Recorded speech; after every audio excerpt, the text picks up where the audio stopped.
그럼 다음 소식으로 넘어가 보겠습니다. 이재명 대통령 오늘 김민석 신임 국무총리에게 임명장을 수여했습니다. 지난달 4일 김 총리를 지명한 지 30일 만인데 현장 잠깐 보고 오겠습니다. 임명장 김민석 국무총리의 임함 2025년 7월 4일 대통령 이재명. 네, 잘 부탁드립니다. 거기 너무 많이 숨기지 마세요. 내가 이상하지 않죠.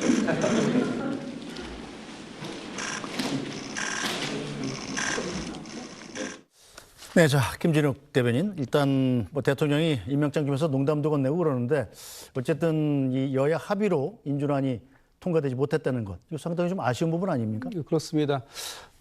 새 정부가 출발하게 된 데에 국민의힘의 책임도 일정 부분 있다고 보는데 국민의힘에서 김민석 후보자에 대해 당시 후보자에 대해서 철저하게 뭐 인사 검증하는 것까지는 좋습니다. 그럼에도 불구하고 아무리 김민석 후보자가 국민의힘의 입장에서 봤을 때 국민의 눈높이에 좀 다소 부족한 감이 있다 하더라도 새 정부 출발하는 데에 발목 잡는 모습까지 보여줬어야 되는가 하는 부분에서는 매우 이제 아쉽고 유감스럽다 이런 말씀 드리고요.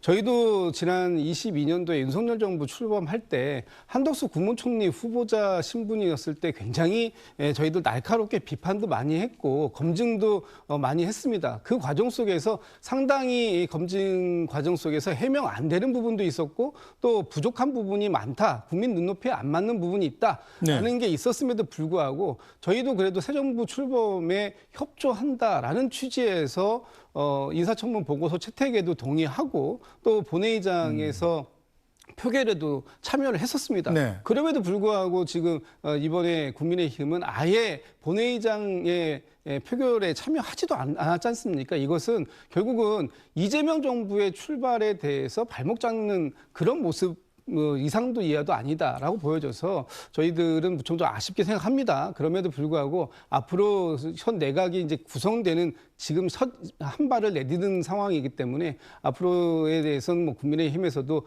뭐 검증은 검증대로 그렇지만 또 협력할 것은 분명하게 협력해서 새 정부가 빠르게 안정적으로 출발할 수 있도록 도와주는 것 이것도 국민의힘이 협치의 모습을 먼저 보여주는 방안이 될 것이다 이렇게 보고 있습니다. 야당 입장에서는 할 말이 많죠? 그러니까 인사청문제도라는 게 무조건 협조하는 게 인사청문제도의 목적이 아니잖아요. 그러니까 그래서 민주당의 경우에도 윤석열 정부 시절에 장관급 청문 대상자 중에 근 30명에 대해서 사실 비협조했잖아요.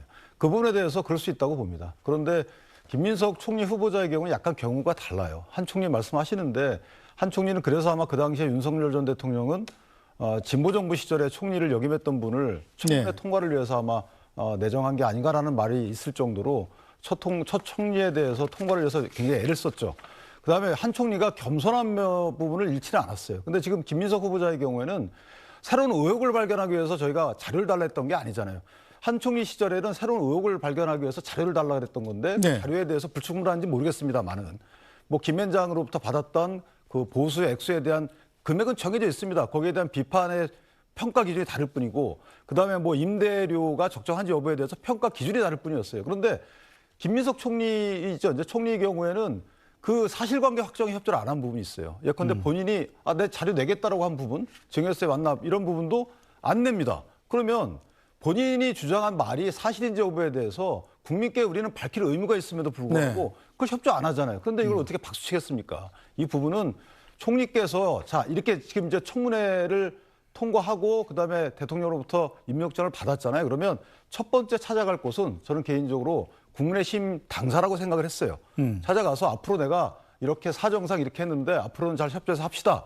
이렇게 해야 되는데 철저히 국민의힘을 무시한다라는 오해를 살 수 있는 전략으로 일관하고 있단 말이죠. 그렇다면 국민의힘에서 박수 칠 일은 없는 거죠. 네, 그렇군요. 자, 임명장을 어쨌든 김민석 총리가 받았습니다. 그런데 첫 공식 일정이 국립현충원이 아니었습니다. 첫 공식 일정으로 택한 곳 대통령실 앞에 농성장이었는데요.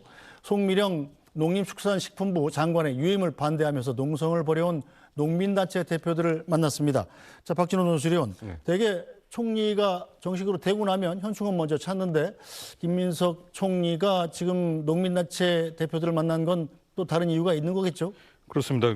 김민석 국무총리가 이제 임명장을 받고 업무를 시작을 했지만은 사실 이제 총리의 주요 임무 중에 하나가 지금 네. 새 정부 출범하면서 장관 임명 제청권을 갖고 있기 때문에 이 내각을 구성하는 것 자체가 총리의 그 가장 중요한 지금 첫 임무기도 합니다. 그래서 그렇다 보니까 말씀하신 대로 이 송미령 지금 농림축산식품부 장관 후보자가 사실 이제 네. 농민단체들의 강한 반대에 직면해 있습니다. 네.